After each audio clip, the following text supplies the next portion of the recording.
Vapour pressure of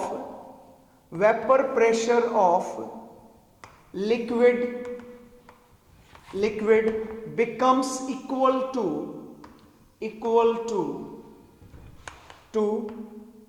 its solid state. Vapor pressure of liquid becomes equal to vapor pressure of its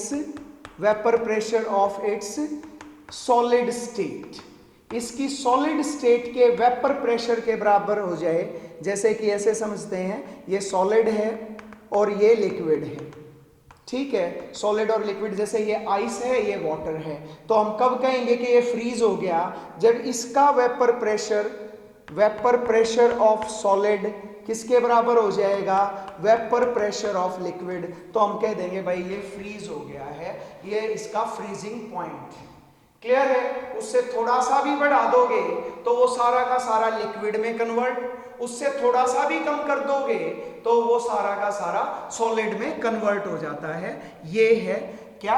freezing point. Clear है? अब depression क्या है ये भी हमें जानना है कि डिप्रेशन क्या होता है। तो लेट अस स्टार्ट। डिप्रेशन क्यों बोला गया इसको? When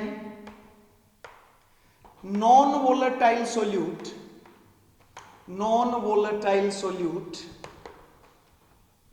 solute is added to solvent। जब सॉल्वेंट में नॉन वोलेटाइल सोल्यूट को ऐड किया गया तो क्या होगा? तो लेट अस सी। ये है हमारे पास क्या भाई? सॉल्वेंट ले लिया, ठीक है। अब हम क्या करते जा रहे हैं? इसको फ्रीज करते जा रहे हैं, टेम्परेचर कम करते जा रहे हैं। टेम्परेचर कम होता गया तो इसका कुछ हिस्सा सॉलिडिफाई हो गया, ठीक है। ये सॉलिडिफाई हो गया, ये कुछ हिस्सा अभी भी लिक्विड है। जिस टेम्परेचर पे इसका वेपर प्रेशर और इसका वेपर प्रेशर बराबर हो जाएगा, ये सॉलिड ये लिक्विड मान लेते हैं, तो क्या हो जाएगा? हम लोग कह देंगे कि भाई ये जम गया, ठीक है, फ्रीजिंग पॉइंट आ गया। अब क्या करते हैं? अब समझें, मान लो कि इस तरीके से बनाता हूं इस स्ट्रक्चर को।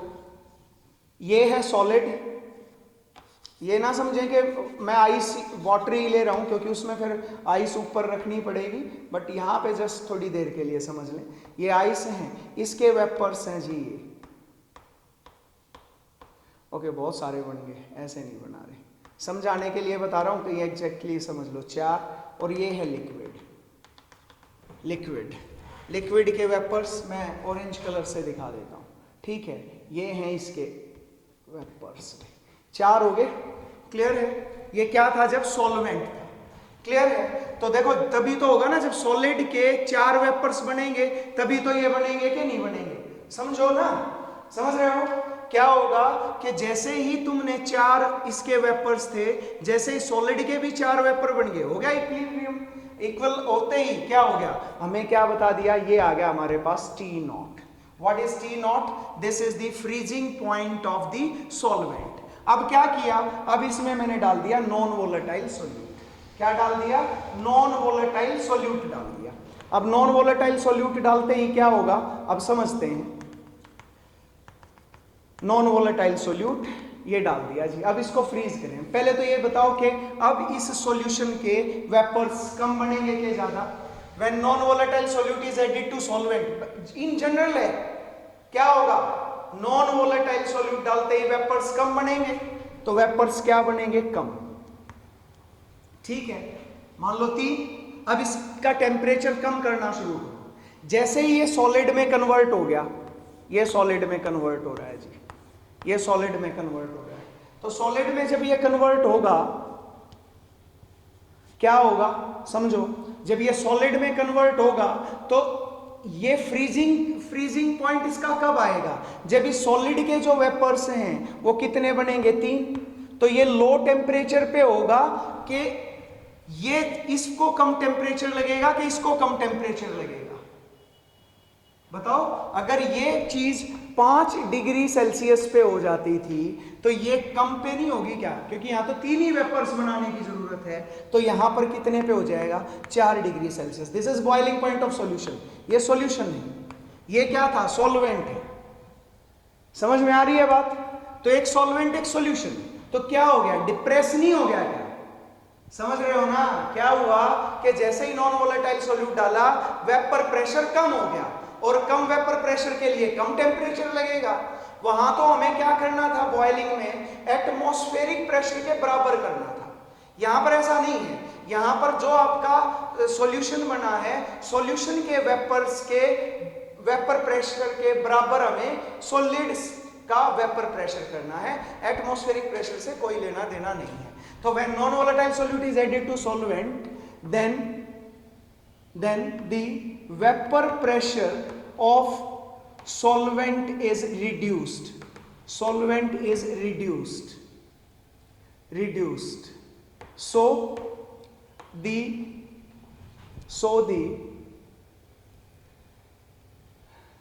lesser temperature is required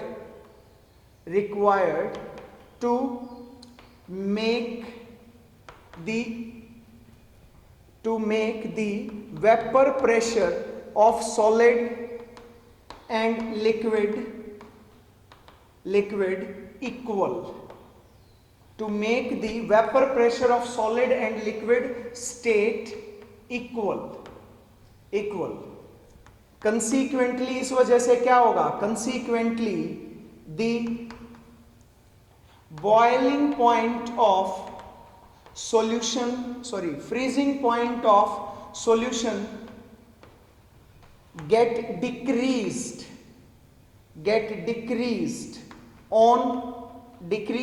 from the freezing point of solvent on addition of, क्या चीज जब ऐड किया?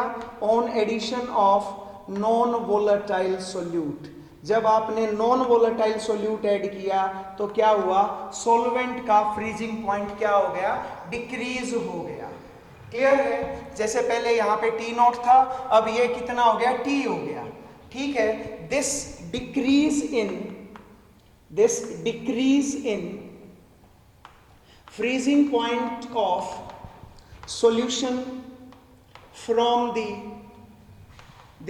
freezing point of solvent is known as, क्या बोलेंगे? बोलो भाई इसको, known as depression in freezing point, that is delta TF, depression in freezing point. Clear हो रहा होगा ना भाई? यहाँ पे 4 वेपर्स बनाने थे, हाई टेम्परेचर पे बनेंगे, यहाँ पे 3 ही वेपर्स बनाने थे तो लो टेम्परेचर पे।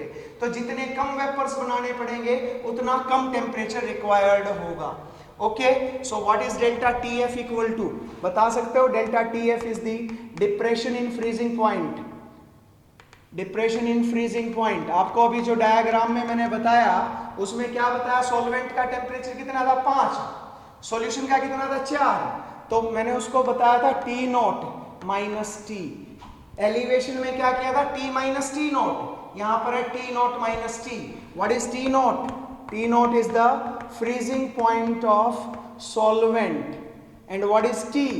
Freezing point of solution. Solution का फ्रीजिंग पॉइंट हमेशा कम होगा as compare to the freezing point of the solvent. Clear? So मेरे हिसाब से आ गया होगा। ग्राफिकल एक्सप्लेनेशन, ग्राफिकली भी बता देते हैं। ग्राफिकल एक्सप्लेनेशन बड़ी इंटरेस्टिंग है explanation. Okay, I should make it over here ताकि साफ साफ दिख जाए। ओके, सो ये वही 2 एक्सेस ले लेते हैं। एक तरफ क्या ले ले? वेपर प्रेशर, और एक तरफ ले लेते हैं टेम्परेचर। ये temperature versus vapour pressure graph है। जैसे जैसे टेम्परेचर बढ़ाओगे वेपर प्रेशर बढ़ेगा। मैं सॉल्वेंट का बनाने जा रहा हूँ, ये बढ़ रहा है। ये सॉलिड था पहले, जैसे ही ये क्या बन गया? Liquid. This is A, this is B, this is C। यहां हमें एटमॉस्फेरिक प्रेशर तो लेना नहीं। This is solid, this is liquid, this is liquid state और ये है सॉलिड स्टेट। आप लोग देखें इस पर्टिकुलर टेम्परेचर पे क्या हो रहा है? दोनों का वेपर प्रेशर, सॉलिड का भी और लिक्विड का भी। अगर यहां देखें तो यहां सॉलिड नहीं है, यहां देखें तो यहां पे लिक्विड नहीं है, पर इस पॉइंट पे B पे, एट B क्या हो रहा है? बी पॉइंट पे vapour pressure of solid is equal to vapour pressure of liquid, और ये दिखा रहा हूं किस ग्राफ को, सॉल्वेंट को जी, दिस इज सॉल्वेंट। अब क्या करो, सॉल्यूशन डाल दें, सॉल्यूशन डाल दें, सॉल्यूशन डाल दें, सॉल्यूशन डालते ही क्या होगा, this is the addition of solution, ये सॉल्यूशन के लिए देखें सॉल्यूशन। अब क्या हो रहा है यहां पे, ये तो क्या दिख रहा है, इससे पहले तो ये है सॉलिड स्टेट और यहां से ऊपर ऊपर क्या है, ये लिक्विड स्टेट, लिक्विड स्टेट। अच्छा, this is the boiling point of solvent, तो टी नॉट से दिखा रहा हूं। अब यहां पे देखो, इस पर्टिकुलर पॉइंट को नाम दे देते हैं सी, ये डी दे दिया, ये ई, तो एट डी, डी पे देखो, जो इसकी सॉलिड स्टेट है, जो सॉल्यूशन की सॉलिड स्टेट है और सॉल्यूशन की लिक्विड स्टेट, दोनों की दोनों को एग्जिस्ट कर रही है ना। मैं बता चुका हूं, ये नीचे जाएगा ना, वेपर प्रेशर कम नहीं हो जाएगा क्या? जैसे ही आपने सॉल्वेंट में सॉल्यूट डाला तो वेपर प्रेशर कम नहीं हो गया क्या? ये तो वेपर प्रेशर सॉल्वेंट का आ गया, ये वेपर प्रेशर किसका आ गया, यहां पे आ गया solution, vapour pressure of solution. Okay, no need to write, बस ध्यान रखें। एट डी क्या होगा, vapour pressure of solid is equal to vapour pressure of liquid. This is for the solution and this is for the solvent. Clear है? तो इस particular temperature पे क्या होगा, this is T. What is T? T is the boiling point of solution, boiling point, sorry, freezing point of solution. कहीं देख लेना भाई, हो सकता है फिर से मैं गलती से ना लिख गया हूं। T not is the freezing point of solvent. तो आप लोग देखें कौन सा वैल्यू ज्यादा है, टी नॉट ज्यादा है, तो ये जो आएगा ये क्या है, डेल्टा टी एफ। तो what is delta T F equal to T not minus T, ज्यादा में से कम को घटा दें। This is the depression in freezing point with explanation. Clear है? समझ रहे होगे? जितने कम वेपर्स बनेंगे उतना फ्रीजिंग पॉइंट कम जाएगा, क्योंकि कम वेपर्स बनाने पड़ेंगे सॉलिड को भी। ठीक है, लिक्विड के कम वेपर्स तो सॉलिड के भी कम वेपर्स, लिक्विड के बहुत सारे वेपर्स तो सॉलिड के भी बहुत सारे वेपर्स, तो फ्रीजिंग पॉइंट बढ़ जाता। बट क्योंकि नॉन वोलेटाइल सॉल्यूट डाला है, तो नॉन वोलेटाइल सॉल्यूट की वजह से क्या होगा, फ्रीजिंग पॉइंट कम आएगा, क्योंकि वेपर्स कम होते हैं। तो मेरे हिसाब से क्लियर हो गया होगा, delta T F T not minus T, graphical explanation भी दे दी है। फिर हमने क्या, जैसा वहां पे पढ़ा था, फॉर्मूला डिराइव नहीं करेंगे, सेम है। तो formula for delta T F, depression in freezing point, क्या होगा, delta T F is directly proportional to किसके, लोअरिंग ऑफ वेपर प्रेशर। जितना ज्यादा वेपर प्रेशर होगा, lowering of vapour pressure. And by using the same technique जैसा वहां पे किया था, you will find out the formula, that is K F into M. K F is the cryoscopic constant, वहां पे के बी लिखा था, यहाँ पे के एफ लिख देंगे बस, और क्या है, क्रायोस्कोपिक कांस्टेंट। कांस्टेंट, ये मैं फिर बता दूं बार बार, के बी भी सॉल्वेंट के लिए था। आप देखेंगे मोलिकुलर मास हमने सॉल्वेंट का ही लिया था, उसमें बॉइलिंग पॉइंट भी सॉल्वेंट का, यहाँ फ्रीजिंग पॉइंट भी सॉल्वेंट का और मोलिकुलर मास भी सॉल्वेंट का। तो के एफ क्या है, क्रायोस्कोपिक कांस्टेंट, या फिर इसका एक और नाम है जो मैं अभी आगे डेफिनेशन में भी बता दूंगा, molal depression constant. Molal depression constant. M is the molality, और इसका फार्मूला सबको पता ही है, number of moles of solute by the weight of solvent into 1000। अगर ये ग्राम में लिया, किलोग्राम में ले तो 1000 से गुना नहीं करनी। तो फार्मूला क्या बन जाएगा, मैं यहां पे फिर से लिख दूं, K F into N of solute into 1000 divided by weight of solvent, किस में ले लें, ग्राम्स में। तो ये आ गया भाई। तो आप जानते हैं क्रायोस्कोपिक कांस्टेंट की डेफिनेशन, मेरे हिसाब से आप लोग खुद भी डिफाइन कर पाओगे अभी। What is the cryoscopic constant? Cryoscopic constant that is K F. तो क्या है, as delta T F is equal to K F into M. तो if molality is equal to 1, then delta TF is equal to what? KF. So what is KF? So cryoscopic constant is the depression in freezing point, of solution having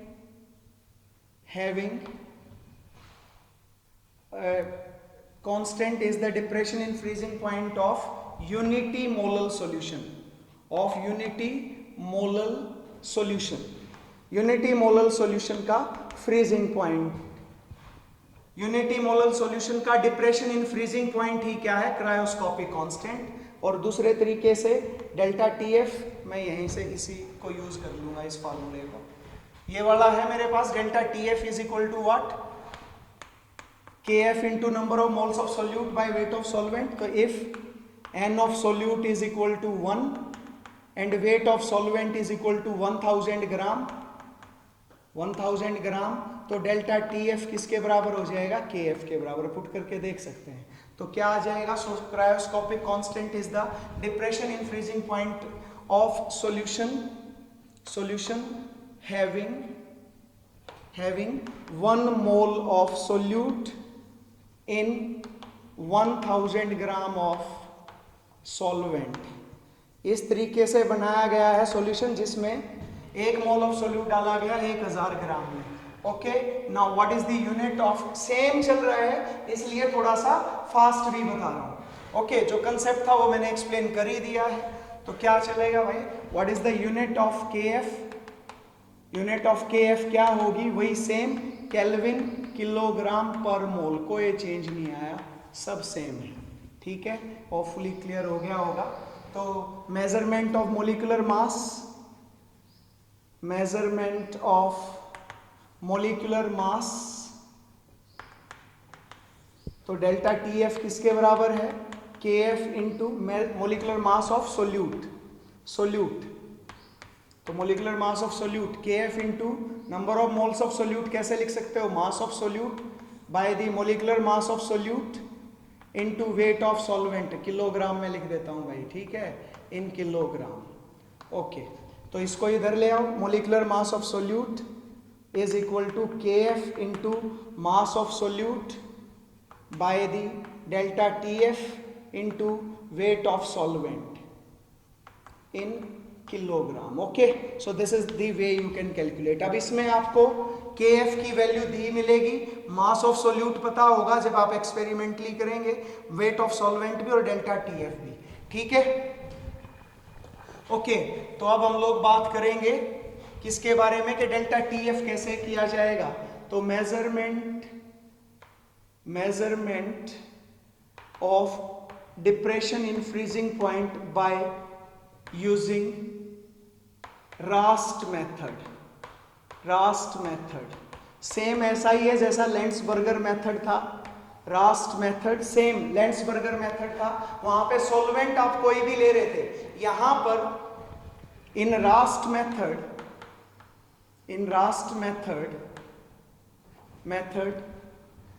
generally camphor is used as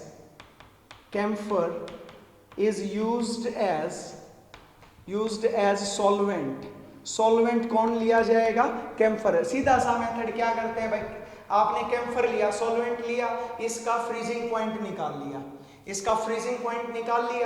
अब freezing point, अब इसके अंदर क्या डाल दो? Solute डाल दो. Solute डाल के अब उसका फ्रीजिंग पॉइंट निकाल लो. बस यही करना हमने. स्पेसिफिक अमाउंट डाले जो भी सोल्यूट था इस सॉल्वेंट में. सवाल ये है कि कैम्फर ही क्यों यूज किया जाता है? It is because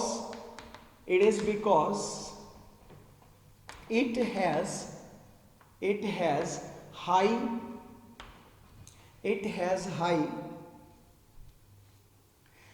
boiling point. It has high boiling point. जिस टेम्परेचर पे ये क्या होगा? It has high freezing point.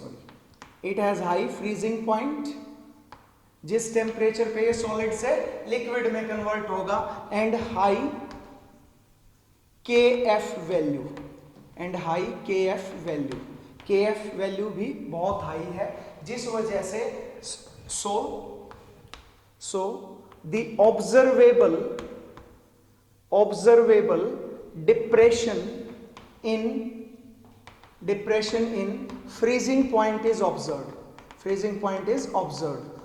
ठीक है, अगर मान लो किसी का, जैसे अगर आपने ले लिया, ऐसे समझ आता हूं, जैसे आपने आइस ले लिया, वाटर ले लेते हैं सॉल्वेंट, अब वाटर का तो फ्रीजिंग पॉइंट 0 डिग्री सेल्सियस है कि नहीं? अब सॉल्यूशन का तो नेगेटिव में जाएगा क्योंकि डिप्रेशन होना है, तो आपको ऐसा सॉल्वेंट सिलेक्ट करना पड़ेगा जिसका फ्रीजिंग पॉइंट हाई हो, समझ गए? तो हाई फ्रीजिंग पॉइंट कैम्फर का है, इसीलिए इसको एज अ सॉल्वेंट यूज किया जाता है।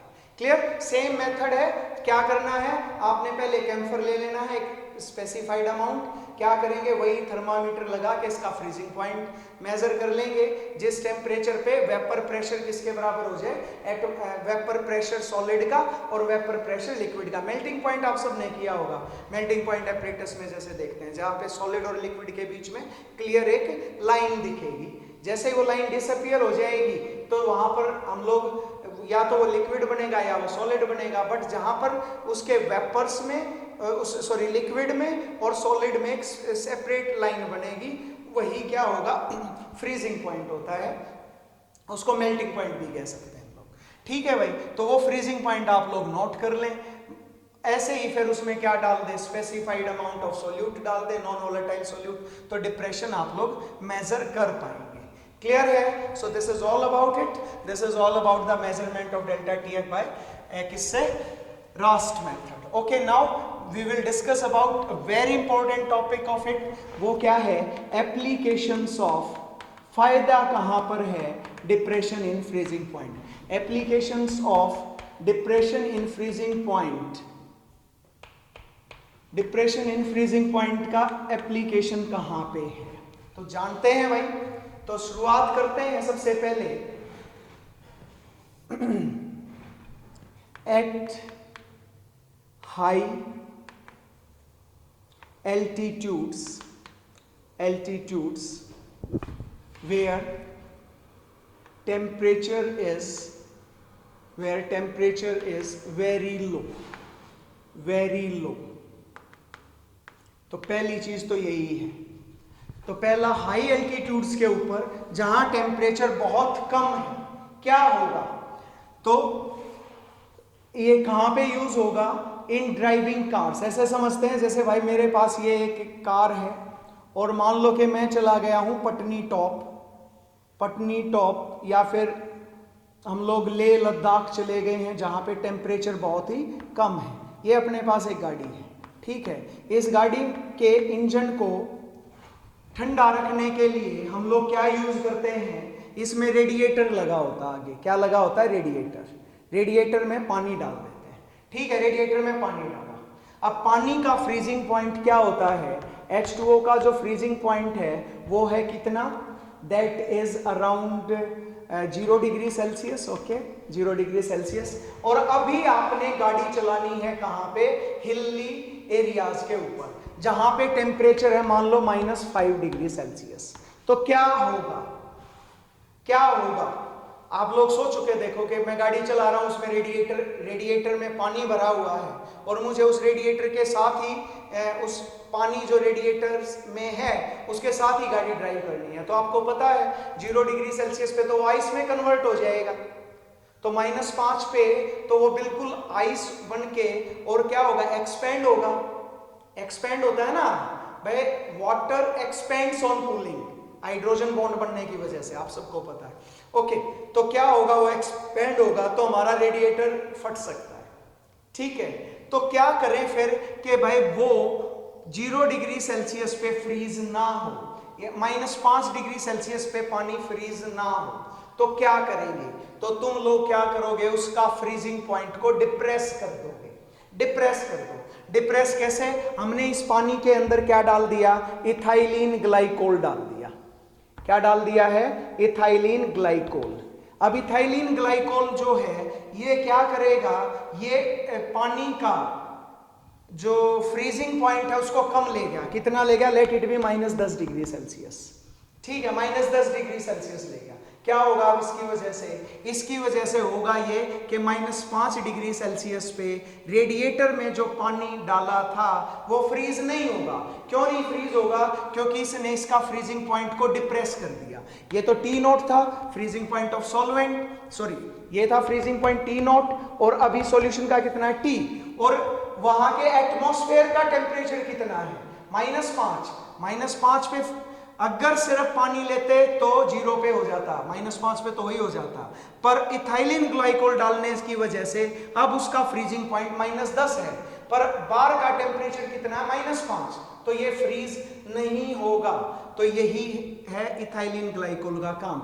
ऐसे कंपाउंड्स जो के फ्रीजिंग पॉइंट को कम कर देते हैं उनको बोलते हैं क्या, anti freezing agents, anti freezing agents, ठीक है, उनको बोला जाता है क्या, एंटी फ्रीजिंग एजेंट्स। तो क्या है मैं अब बताता हूं, लिख रहा हूं यहां पे, at high altitudes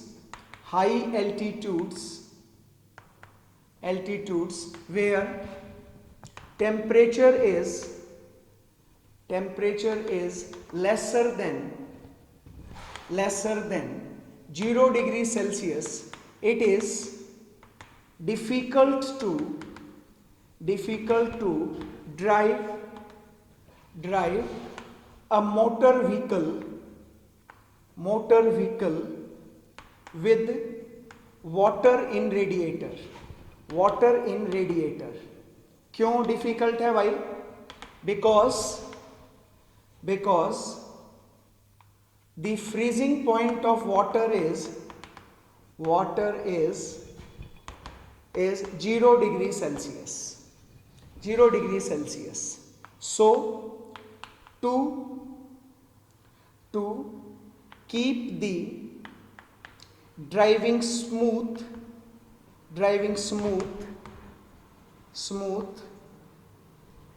smooth at hilly areas या at high altitudes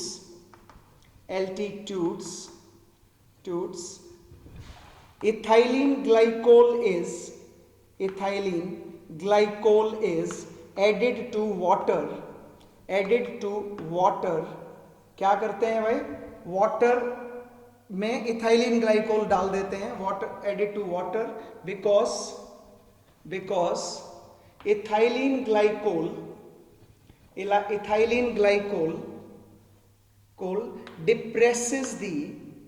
depresses the freezing point of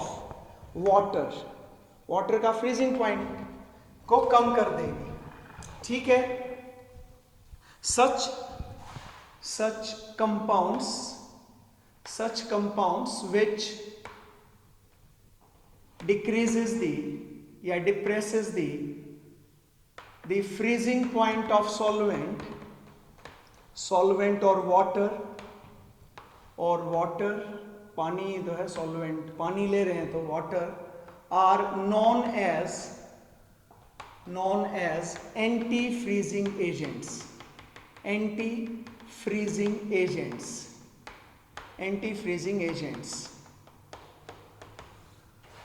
Ethylene glycol can also be used in summers में भी यूज कर देते हैं, because it increases the boiling point of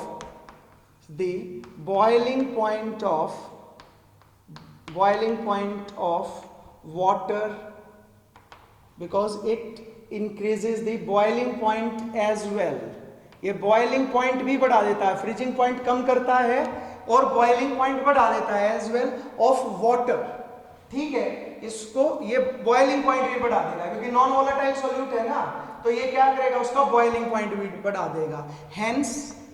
hence it is very commonly known as क्या बोलते हैं, क्योंकि ये बॉइलिंग भी कर रहा है और फ्रीजिंग भी कर रहे हैं, known as boil over, boil over, ठीक है, बॉइलिंग को बढ़ा दिया है इसने। So that is why this is also known as boil over. Hopefully clear हो गया, आपके एग्जाम में आ जाता है एंटी फ्रीजिंग एजेंट्स क्या होते हैं। एक एग्जांपल बता दो, तो मैंने बता दिया इथाइलिन ग्लाइकोल है, मैंने पूरा एक्सप्लेन कर दिया क्या है और लिख भी दिया है। तो eight high altitudes smooth driving of motor vehicles हम क्या कर सकते हैं, depression in freezing point use कर सकते हैं। और कई बार क्या होगा, जहां टेम्परेचर बहुत हाई हो वहां भी जल्दी वेपर्स हो जाएंगे, तो गाड़ी भी गर्म हो रही है, बाहर का एटमॉस्फेयर भी गर्म हो रहा है, तो अब पानी का बॉइलिंग पॉइंट बढ़ा देते हैं ताकि जल्दी से जल्दी वो बॉयल ऑफ ना हो जाए। तो उसके लिए भी हम लोग इथाइलिन ग्लाइकोल डाल सकते हैं। सेकेंड एप्लीकेशन है in removing snow from the roads. जहां पे स्नोफॉल होता है तो वहां पर क्या होता है, हो जाएगा, स्नोफॉल की वजह से रोड ब्लॉक हो जाएंगे, तो उस स्नो को हटाने के लिए क्या करते हैं, उसके ऊपर नमक का स्प्रे कर देते हैं। नॉन वोलेटाइल है ना NaCl, हाँ तुम लोग ये जरूर कहोगे सर आपने स्टार्टिंग में बताई थी कि नॉन इलेक्ट्रोलाइट। ऐसा नहीं है कि यहां पर डिप्रेशन ये करेगा ही नहीं, इवन ये डबल डिप्रेशन करता है, ठीक है, पर ये वाले फार्मूले नहीं लगेंगे जो मैंने बताया अभी, पर डिप्रेशन जरूर करेंगे। तो क्या करेंगे, नमक का स्प्रे कर देते हैं ना वहां पे। नमक का स्प्रे करने से क्या होगा, जो स्नो है उसका फ्रीजिंग, वो कितने टेम्परेचर पे, 0 डिग्री सेल्सियस पे ही तो पानी की जो बूंदे थी वो स्नो की फॉर्म में गिर रही थी, है कि नहीं भाई। अगर मान लो टेम्परेचर होता 10 डिग्री सेल्सियस तो वो तो वाटर की फॉर्म में ही गिरती, पर वो गिर कितने पे, 0 डिग्री सेल्सियस या उससे भी नीचे टेम्परेचर पे जो वाटर है वो स्नो की फॉर्म में नीचे गिर रहा है। अगर मान लो जो स्नो नीचे गिरी हुई है मैं उसके ऊपर नॉन वोलेटाइल सॉल्यूट डाल दूं, जैसे मेरे पास ये रोड है, इस रोड पे ये स्नो गिरी हुई है, ठीक है, मैंने क्या किया, इस पे NaCl का स्प्रे कर दिया। अब NaCl एक नॉन वोलेटाइल सॉल्यूट है, तो ये क्या करेगा, इसका फ्रीजिंग पॉइंट, अब बाहर का टेम्परेचर था 0 डिग्री सेल्सियस, जैसे ही NaCl डाला तो इसने जो पानी था, पानी का फ्रीजिंग पॉइंट कर दिया -15 डिग्री सेल्सियस, -15 डिग्री सेल्सियस। अब -15 डिग्री सेल्सियस करते ही क्या हो गया, पानी और नमक का मिक्सचर का जो फ्रीजिंग पॉइंट है -15, बाहर का कितना है 0, तो क्या अब जमेगा क्या पानी, पानी को जमने के लिए कम से कम -15 डिग्री सेल्सियस चाहिए, वो तो नहीं है, तो इसलिए वो मेल्ट होके अलग हो जाएगा और रोड से अलग हो जाता है। तो removing snow from the roads, तो during snowfall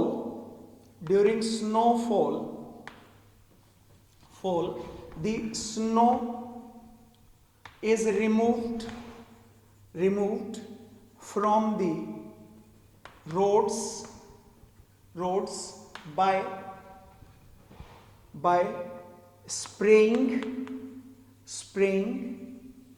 NaCl solution or calcium chloride solution। क्यों, because NaCl और calcium chloride mixture with water depresses the freezing point of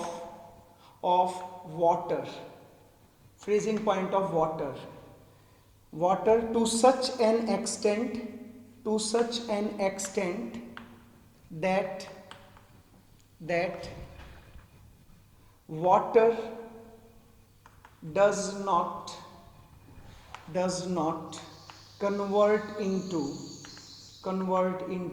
snow or ice। ठीक है भाई, तो आइस को हटाने के लिए रोड से हम लोग ये टेक्निक यूज करते हैं। सो this is all about it.